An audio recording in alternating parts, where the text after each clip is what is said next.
Hi, I'm Tita Anjeng. Let's learn about order of operation on whole numbers. Order of operation is the set of rules or procedure to perform in order to arrive to the correct solution to a mathematical problem. Minsan, may mga mathematical problem tayo na nakikita na ginagamitan ng iba't ibang procedure. Dito na natin gagamitin ang PMDAS Rule or parenthesis, multiplication, division, addition, subtraction. Una, isosolve natin lahat ng nasa loob ng parenthesis. Pangalawa, multiplication or division. Mag-umpisa tayo sa from left to right. Then pangatlo, addition or subtraction. Halimbawa, 400 divide 2 times 5 minus 120 plus 5. Dito na natin gagamitin ang PMDAS rule. Parenthesis, multiplication, division, addition, subtraction.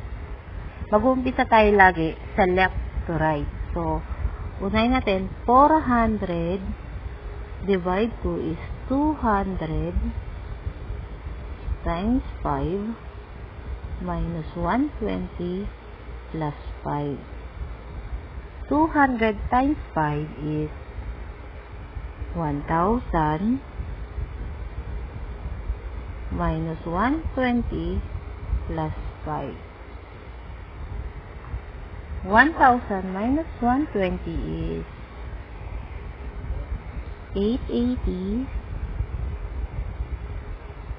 plus 5 equals 880 plus 5 is 885.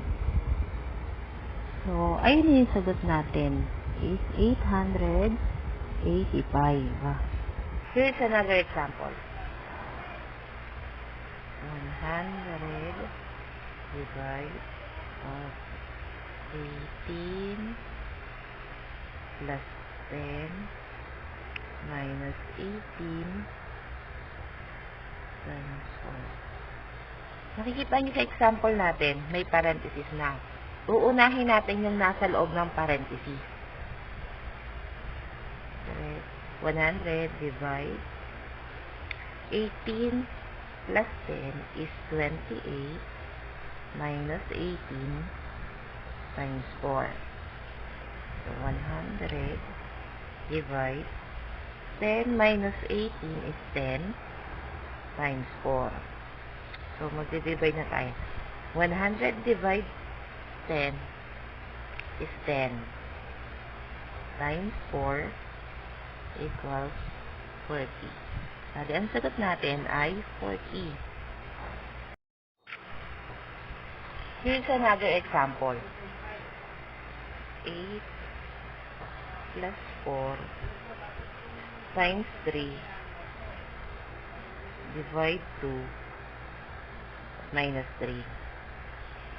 So, unahin lang natin yung multiplication and division. 4 times 3 is 12 divide 2 minus 3. 8 plus 12 divide 2 equals 6 minus 3. 8 plus 6 equals 14 minus 3 equals 11. So, 11 ang sagot natin.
Thank you for watching.